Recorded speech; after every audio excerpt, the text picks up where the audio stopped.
our viewers, how did you become an Adventist? Yes, of course. Before I share my story as how I became an Adventist, I'd just like to take this opportunity to emphasize how thankful I am that, amidst all the Adventists that have great testimonies to share, God has given myself and even Caesar the opportunity to share our testimony. So I want to glorify God for this opportunity. And my journey as an Adventist did not literally start by being born to Adventist parents, but I was born Catholic in an Adventist hospital in Taipei, Taiwan. So that's how it all started. And then growing up, as a Catholic, we were always surrounded by Adventist families who set very good examples to my mom and to my own family, to the point that we started doing Bible studies, habang bata pa kami, and we started observing Sabbath. Even if back then, for me, it was just, the thought of going to church. For me, I grew up with the Sabbath, kahit Catholic ako, so that was quite interesting.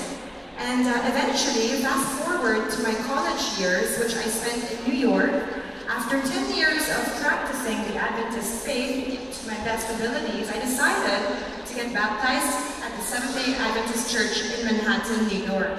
So it was much later in life that I actually made that decision. After I got baptized, I moved back to Manila, kasi nasa New York pa ako noon. And dito, most people started to recognize me as a public figure. Why? Because of my role as Miss Earth. In 2009, I was Miss Philippines Earth, and also because of my TV appearances. But just to wrap up everything in a nutshell, when I was exposed on stage to thousands of people, I realized that somehow there was a deeper purpose for me. It wasn't just entertaining people. I had reach, but I wanted it to be more than just entertainment. So because of that, I also reflected deeply upon one of the quotes in the Bible, which was, I think, found in Mark 8:36. What profited a man if he gave the whole world for all his fame but lose his own soul? Because of that, I really sought deeper into my Adventist faith as to what my purpose is. And finally, it's Caesar's turn in a bit. Our true purpose really is to fear God and keep His commandments according to Ecclesiastes 12:13. Ay, nagbabasa na ako ng Bible. Ayan, maganda. Grabe, nakinig natin si Miss Earth ay sabi nga po sa Bible ay talaga po sometimes you wanted to be the best. You're there, Miss Earth. But then you had this backing in you, and then of course it was filled up by being in this Adventist faith. Wow, how inspiring. Okay, dito tayo. Hindi ko makakalimutan kasi si Jose Rizal nandito in my front, no? Okay. Bukas ay May 11. It's May 11 and tomorrow it's Mother's Day. Mother's Day bukas. So let me ask something. Sabihin ko na in English and then I ask you in Tagalog para mas si Jose Rizal po kasi kayo. So you need to answer in sa ating sariling wika. Let me ask in English for our friends, of course. In as much as it's Mother's Day tomorrow, let me connect it with our mothers. How did your mother bring it up that you believe positively affected by your spiritual life today? Sa ating mga kapatid, sa paanong paraan ka pinalaki ng iyong ina na naging malaki ang magandang influensya sa iyong buhay spiritual ngayon? Well, to tell you honestly, my life has a bit parallelism with her life. Yes, because my father was a Catholic, and my mother was the Seventh Adventist. She's a Seventh Adventist, and she was the one who showed us a wonderful way of living life. Napaka-prayerful niya. Before, talaga umaga yun, pag-gising pa lang, worship na, kanta na kagad. Before, it's parang na-weirduhan ako doon. Ang aga, siyempre ginigising ka, di ba? Ay, ang hirap gumising, no? Tuhod na, kakanta na yan, di ba? To God be the glory, great things He hath done. And boy, tubangon naman. And be the world. Boy, ang hirap na. Pero, now that when I grew up, nalaman ko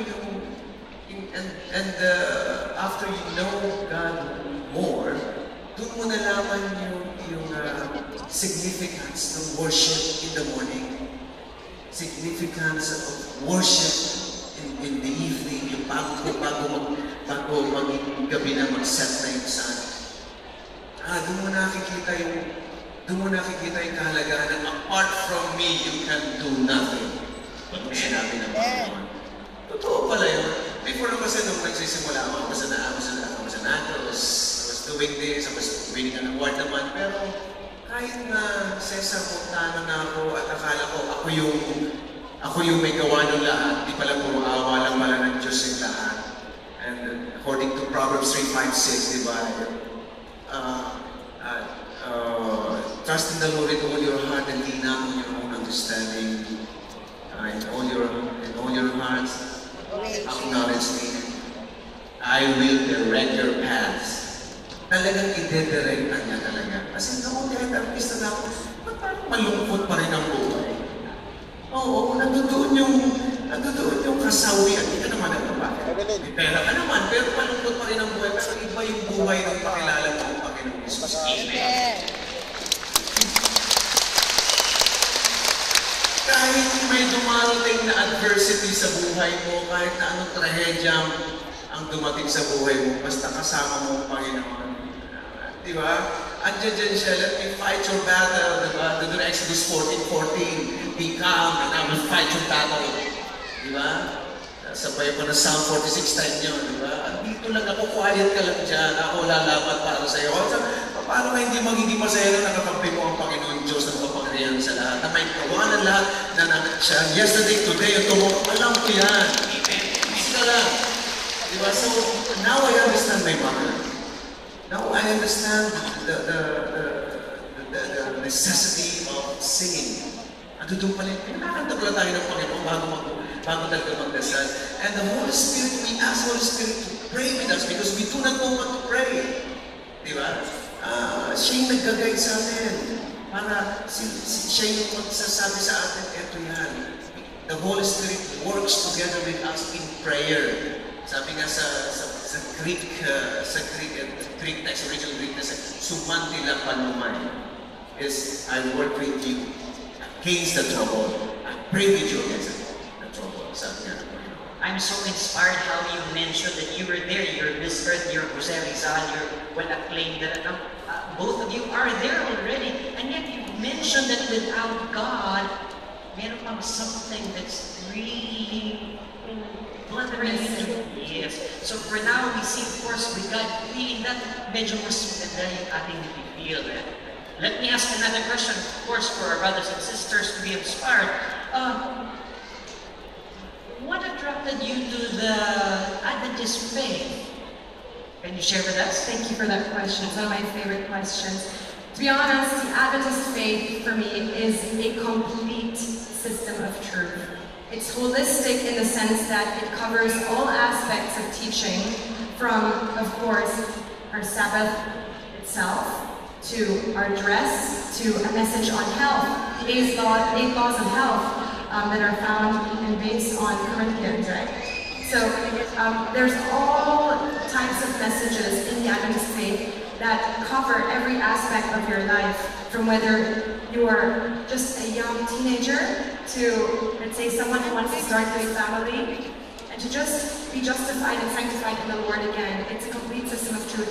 And one thing I also learned is that we are a peculiar people. We are different from the world. And we need to also show that we are different from the world. This difference has to be obvious in every manner of our life.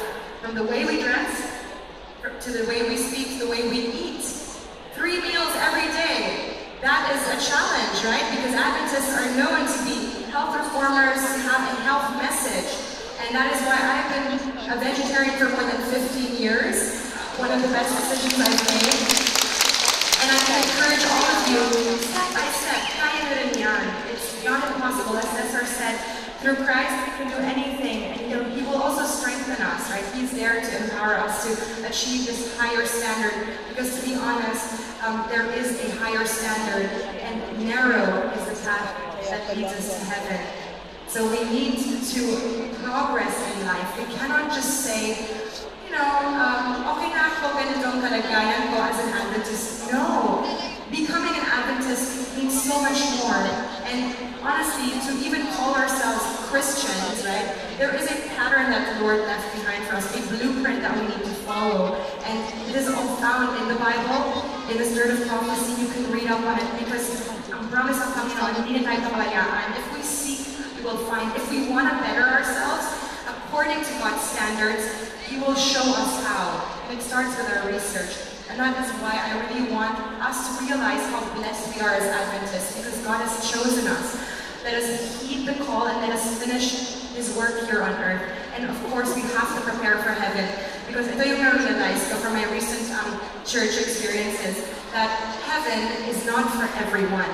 If you want to be part of heaven, because I was reading Revelation, I realized that you will be worshiping on Sabbaths amidst angels, and you will be seeing God face to face. Are you ready for that? Are you ready to be as holy as angels and to see your Creator in front of you? Kasi to be honest, tayo lahat mga sinners lang tayo. Kasama na ako doon. And to be ready for that heaven and that kingdom, we need to prepare as early as now here on earth. Every little decision we make tailors us for a better fit to enter heaven.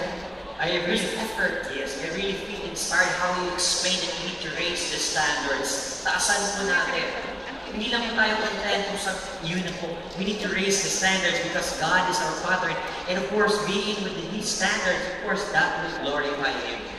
So from this earth, balik po tayo kay Jose Rizal. Of course, how can I forget Jose Rizal that every time we sing the national anthem, you're in there, lumalabas po, no? So in that line, along that line, let me ask this question. First in English, and then Tagalogin po natin. Para balik tayo kay Jose Rizal. Pwede rin po Ilonggo. Ayun po, Ilonggo natin. Later yan. Okay. So, here, let me say this for the visitors actually, of course, to be with us. As an actor, what role does your faith play in all the challenges you have gone through? Para naman sa mga lahat po natin na kapatid, bilang isang magaling na artista, hindi lang po artista, direktor. Direktor ko dito, maraming awards po. Paano gumawa ang iyong pananampalataya sa mga hamon na kinaharap mo sa iyong buhay? Hindi pa nawawala ako sa overwhelmed sa sagot ni Mr. Inspiring talaga. Very inspiring. I want to praise God for this opportunity to be able to talk to you. And alam mo, sa totoo lang, wala akong magalingan. Everything that you see in me, like yung mga trophies and everything is like gift from God, from heaven. Lahat siya regalo yan sa akin. Wala akong may pagmamalaki sa harapan ng Panginoon. That's why I'm here right now. Invitasyon, na ganito, and anything that I can do, anything for the Lord, I'll give it because wala akong may pagmamalaki. So, going back to my past, kung sino po si Cesar Montano. I was born in Santa Ana, Manila. My mother and my father met in Paco, Manila. I was raised in the very first church of SDA, Seventh-day Adventist Church, in the Philippines, in Santa Ana. It's a simple church, small church there. Before, I do not know kung saan na maliit pa. Wala man ito. Dalawang beses ako nagsisimba sa isang linggo. I do not know. But the seeds of God, the greatness was being planted through my mother, through my mom. My faith I didn't know because my mom, she does not stop from praying until now. Kahit bedridden na siya. If you see my mom now, naka-wheelchair na lang po yun at nasa kamay. She lives with me. Pero every morning, nandoon pa rin po yung intensity. So what I like about the Seventh-day Adventist is yung intensity ng prayer. Yung pagiging coherent ng kanilang faith. Pagiging yung kalakasan ng intensity when they pray. And then for other, katulad na sinabi nga ni Ma'am, is Ma'am tuloy. Ni Miss Sandra, is iba ang mundo po natin sa mundo ng hindi mga anak ng Panginoon. This side of flock of God. Iba po. Iba yung mundo natin. So, that's why yung iba nawiwirtuhan talaga. What are you doing? These are weird people. They dress differently. They eat different food. Their ways are different. Diba? Weird. Special. Weird talaga. Weird talaga. Special. Exactly. But, of course, ang nakikita lang po at ang kilala ng Panginoon ay yung mga anak niya. And anytime you ask from your Father anything, you knock on the door, He will hear it, and He will answer, and He will give it to you because you ask. Amen. Yung ako ay I'm a father of 5 children. Kapag nanghingi sa akin yung anak ko, bibigyan ko, bibigyan ko eh, di ba? Ano pa kaya talaga ang ating Ama sa langit kapag nanghingi tayo, hindi ba tayo pakikinggan? So, the secret of the Seventh-day Adventist is the prayer. Yung solid prayer, yung intensity ng prayer. Because hanggat ibibigay talaga hanggat hindi mo even, di ba po, both to will and to do comes from Him.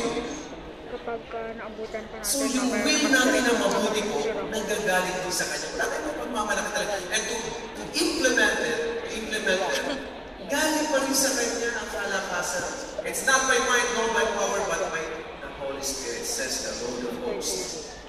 Doon pa rin po. So ano ba yung pagmamalaki natin? So ano po ang atin?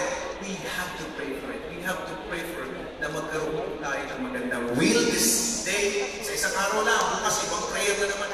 Today lang, you will have, or we will have a good will today, and we will be able to implement it in His, according to His will and power. Amen. I really like how the way you mentioned about the prayer that we ask from Him. Amen, brothers and sisters in Christ. I wish we have all the time to really hear from you so that we can inspire. We will be inspired, of course, and share to others how good it is to be in this work organization together in this mega church. But of course, our time is very limited. Can you share with us your final message to our brothers and sisters on how we can, of course, be together and how we can inspire one another to be closer and glorify God? Your final message for our brothers and sisters. Yes, I'd like to add to what Cesar said, because there really is power in prayer. I've also experienced it directly in my life. In fact, I have what is called a prayer army, that I have a set of people in my life that have been praying for me for years. And I really feel that prayer, and it is coming together, and it's bringing me closer to the Lord, and I really feel stronger than ever, especially when it comes to trials and temptations. Hindi naman mawawala yan, di ba? You always have challenges. In fact, the closer you are to the Lord, the more challenges you can expect. But guess what? Our Heavenly Father, as you mentioned, is someone who is so strong, so powerful. He created everything and everyone. So if you are with God, who can be against you? Sabi sa Romans 8:31, right? And on top of that, I really feel that it is time for us to realize that this world is coming to an end and Christ is coming soon. And you hear it over and over again.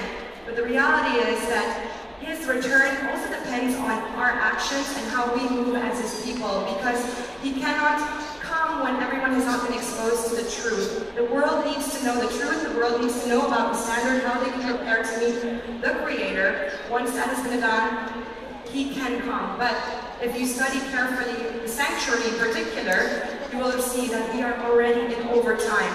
I used to come to Canada Astrodome as a muse of one of the PBA teams back in the day, hindi pa ako solid na Adventist. And I remember basketball players playing on this court, fighting for that last point in overtime. And that's also what's happening right now. We are in overtime in the history of our earth, and we need to be ready to finish God's work and to finally free ourselves from sin. So God needs us the way we need Him to finish this work. So I urge you, in your own little way, every one of you has a God-given talent. Whether it's that you're good in cooking, so you can promote health and vegetarianism, to being, a good speaker, being up here to uplift the standards of truth, to even someone who just likes to be there to assist the pastors and carry the Bibles for the pastors. Everyone is needed. Every helping hand makes a difference. And that's why I want you to go home tonight with that question and ask yourselves, what talent did the Lord give me that I can use for His work? And slowly but surely, you will discover that you can be part of this grand plan to finish His work on earth so that we can meet Him in heaven. And I'd like to finish with one of my favorite quotes. As of this morning, I was reading my Bible on the way here. It's found in Joshua 24:15 exactly, which is, I want you to choose this day who you will serve, because there are only two options. It's either you are with God and you are against Him, and there is no gray area, and that is the reality of the matter. But if we choose God, He promised eternal life, He promised heaven, He promised crowns on our and pearls and gems on our crowns when we do enter heaven. So think long term, focus on the goal. Don't think, what can we build here on earth, which will fade anyways, okay? Think long term. That is my prayer for all of you. And if we don't see each other here, sana magkita tayo sa heaven. That's my prayer for all of us. Thank you for the talent and for the inspiration. And of course, like to hear, magaling po yung artista, marami po napahahan niya po. Magaling po yung director, marami po talagang sumusunod po sa inyong pinalabas. Ngayon po, bilang Adventist, ano naman po ang ma-share niyo sa atin para tayo po yung maging together, not doing glory for ourselves, but doing glory para po sa Kanya. Ano po inyong last na masasabi po sa atin? I remember this old saying, life is not worth living if it is not worth dying. Not worth dying for the Lord, our God in heaven. Kaya lahat po ng ginagawa natin, everybody has a purpose. Kahit ano po tayo, janitor, teacher, lawyer tayo, artista tayo, or we're government leaders, lahat po tayo may purpose dito. Wala tayong ginagawa, standby lang tayo sa kanto. But lahat tayo may purpose po na kaya tayo ginawa ng Panginoon. And ultimately, ang purpose po natin is to serve God and worship Him. Even King Solomon said that, na pinakamatalino taong nabuhay na siguro sa mundo na to. Pero at the end, the 11th hour of his life, he said, it's all chasing after the wind. Ang dami niya rin asawa. Lahat naman nasa kanyang kayamanan, but it's all chasing after the wind. Wala pa rin hihigit o gaganda o mas liligaya pa sa paglilingkod sa Panginoon. Yun po ang pinakamagandang gawin. Because kapag kayo po ay naglilingkod sa Panginoon, ang kaligayahan nyo, may pera man na wala, pero ang kaligayahan po sa puso ay nananatili. Yun po ang tunay po. Kaya praise God. Thank you very much. Thank you very much. Of course, we would like to thank you again, of course, Jose Rizal, also for Cesar Bantano. We'd like to thank you, Miss Earth, of course, Sandra Cipher. Thank you very much. We were so inspired, of course. We will end this interview, of course, with a special song. I understand. We wanted to hear the beautiful song, your own version of What a Friend We Have in Jesus. Okay lang po na marinig po natin lahat para ma-inspire po natin. Brothers and sisters, let's hear, of course, Cesar Bantano. Kami po ay bababa na at kayo po ay kakanta na po.